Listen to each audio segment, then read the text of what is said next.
Hey, welcome back to the Victory 4x4 Garage. Today I'm going to show you how to install our gas tank skid. Now this gas tank skid has actually been on my truck for a while. It was the original prototype, so it's got some scratches on it. Yours will come without those scratches, but they install exactly the same. It's super easy. Let's get started.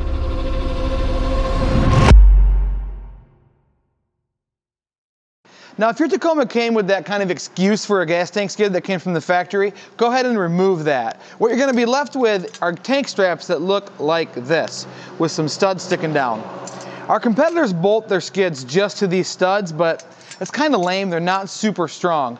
Our skids do have provisions for these studs. So what you can do is you can bolt our skids up, put the factory nuts on the bottom of these studs, you'll be good to go. If you don't want to hang up on those, you can go ahead and just cut these studs right off, flush with the strap, and you won't have to worry about hanging up on those bolts underneath the skid.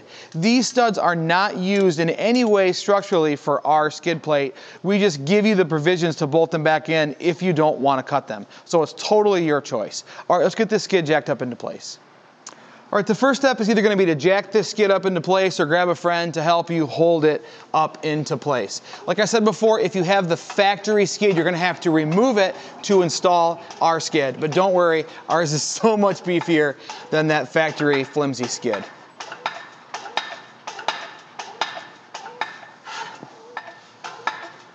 All right, for now we're going to just loosely put this in place. We're not actually going to push it up against the gas tank skid so we can move it around.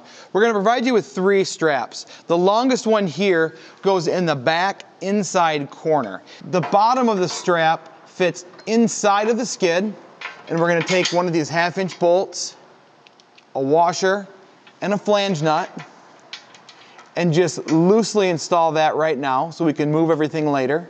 Then in the top here, you're going to see this strap lines up with a hole. Take another 1/2-inch bolt and washer and install that through the top. This is why you want to keep the skid loose so you can wiggle that around a little bit. Loosely install the flange nut up top. All right, now you've got 2 more straps left, pretty similar. One has a 90-degree bend and one has kind of a 45-degree bend. You want this 45-degree bend right here. So now we're going to do this front inner mount, and kind of depending on your truck, you may or may not already have a hole here, and it may or may not already be the right size. So you might have to drill that out to a 1/2 inch or drill it, but it's not a big deal. Just use the strap as a template. Go ahead and install the shorter little flange on the bottom here with a 1/2-inch bolt, washer, and a 1/2-inch flange nut, just loosely as we've been doing before.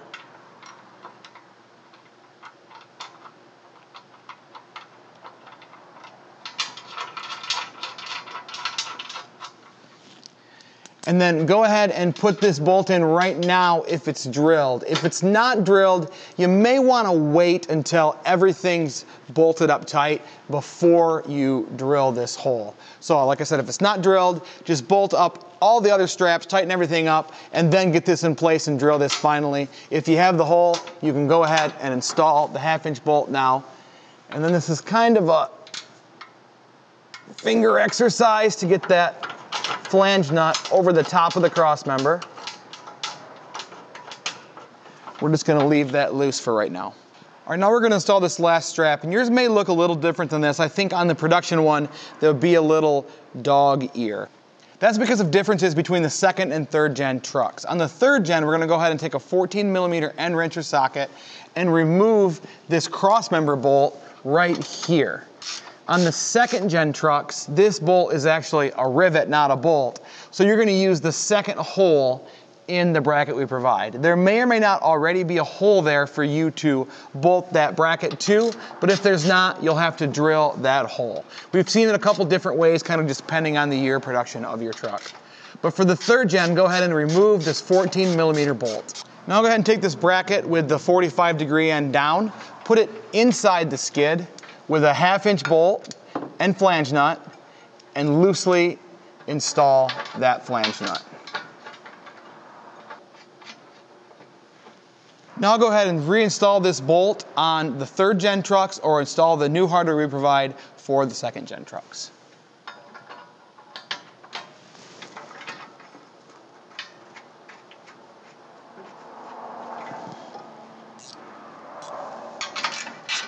Now remember, if you're leaving the factory studded gas tank straps on the factory gas tank skidded trucks, you're gonna wanna make sure they fit through these holes right here, or you won't be able to get the skid far enough up against the gas tank. If you're cutting them off, doesn't matter. Hey everyone, it's Daryl from the future. I wanted to interrupt this video to go over a couple changes that we made on the bracketry on this skid plate to make it easier to install on the 3rd gen and 2nd gen Tacomas. Let's go over those. On the driver's side rear bracket where it mounts to the frame, you're going to see 2 holes, a larger hole and a smaller hole. On the 3rd gen, you're going to use the larger hole, take the bolt out of the frame and use the washer we provide, and then bolt everything up through that larger hole. On the 2nd gens, there's going to be a rivet there, so this larger hole is going to go over the rivet. Then you're going to use the bolt that we provide and the nut to go through this hole through the frame. If you don't have this hole here in your frame, you may have to drill it. Kind of just depends on frame options. So just know that on the 2nd gens, this larger hole goes over the rivet. On the 3rd gens, you actually bolt through the larger hole.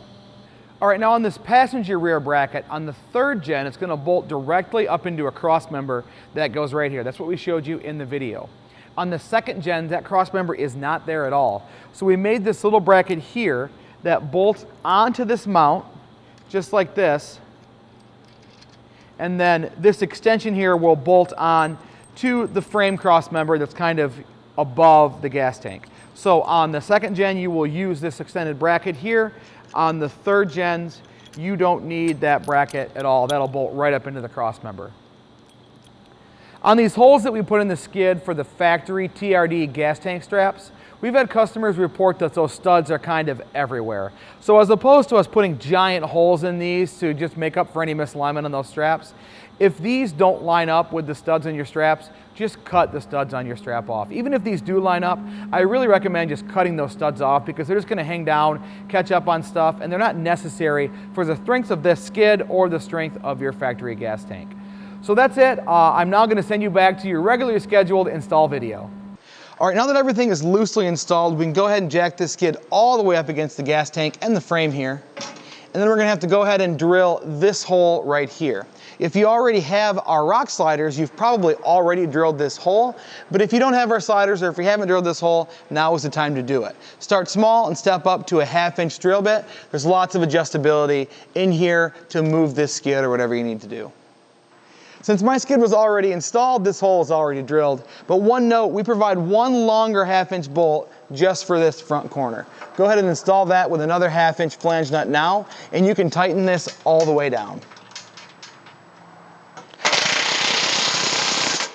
Now you can go ahead and tighten down all the rest of the 1/2" bolts.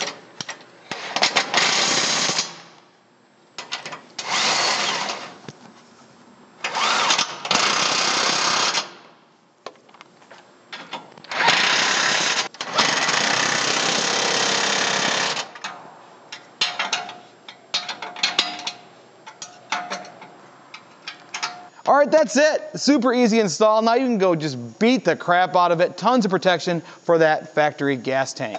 If you have any questions about this install or any install here at Victory 4x4, shoot us an email, info@victory4x4.com, or give us a call at 269-459-8447. Thanks for watching. Thanks for being part of the Victory 4x4 family. I'll talk to you later.